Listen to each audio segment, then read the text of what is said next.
नमस्कार, तहलका खबर न्यूज चैनल पर आप सभी का स्वागत है।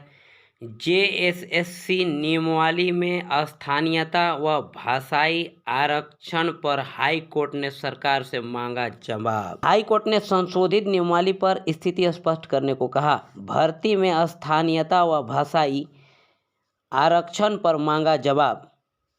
झारखंड कर्मचारी चयन आयोग जेएसएससी की परीक्षा नियमावली स्नातक संचालन संशोधन नियमावली 2021 में संशोधन पर हाईकोर्ट ने राज्य सरकार से जवाब मांगा है।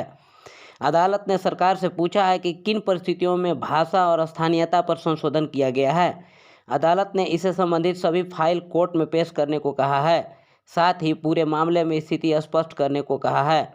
मुख्य न्यायाधीश डॉक्टर रवि रंजन और जस्टिस सुजीत नारायण प्रसाद की पीठ ने नियमावली को चुनौती देने वाली याचिका पर सुनवाई करते हुए यह बात कही, साथ ही जवाब मांगा है। अदालत ने पूछा है कि जब राज्य के आरक्षित वर्ग के लोगों को राज्य के संस्थान की बजाय बाहर से 10वीं और 12वीं की योग्यता प्राप्त करने पर भी नियुक्ति में शामिल होने की छूट प्रदान की गई है, तो सामान्य वर्ग के लोगों को ऐसा करने पर रोक क्यों लगाई गई है?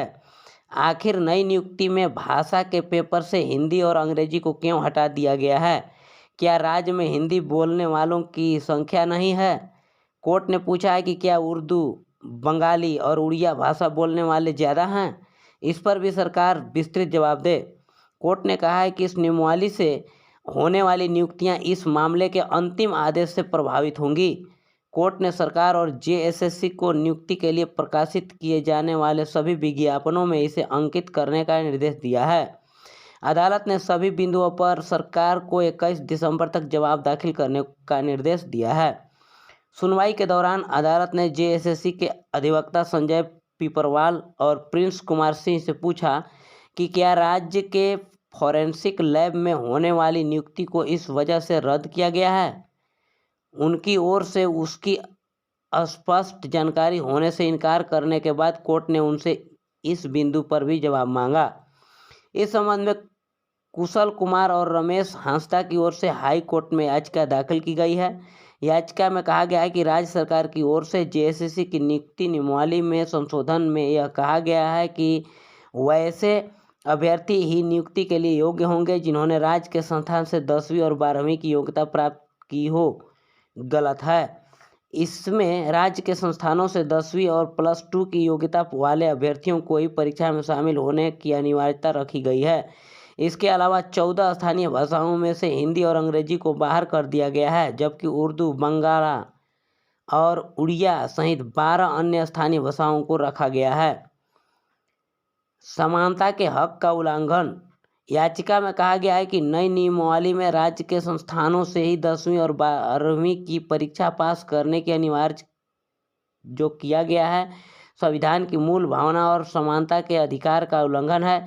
वैसे अभ्यर्थी जो राज्य के निवासी होते हुए भी राज्य के बाहर से पढ़ाई किए हैं, उन्हें नियुक्ति परीक्षा में नहीं रोका जा सकता है। नई नियमावली में संशोधन कर क्षेत्रीय व जनजातीय भाषाओं की श्रेणी से हिंदी और अंग्रेजी को बाहर कर दिया गया है, जबकि उर्दू, बांग्ला और उड़िया को रखा गया है। इस तरह से दिसंबर 21 तक सरकार से जवाब मांगा है। कोर्ट ने पूछा किन परिस्थितियों में नियमावली में संशोधन किया गया। आरक्षित और सामान्य वर्ग के लिए अलग अलग नियम क्यों। हिंदी और अंग्रेजी को भाषा के विषय से हटाने का कारण क्या है। क्या राज्य में हिंदी बोलने वाले नहीं हैं। क्या उर्दू, बंगाली और उड़िया बोलने वालों की संख्या हिंदी बोलने वालों से ज़्यादा है। इस तरह से कई प्रश्नों का उत्तर हाई कोर्ट ने सरकार से तल्ख टिप्पणी के साथ मांगा है और 21 तारीख तक जवाब देने को कहा है।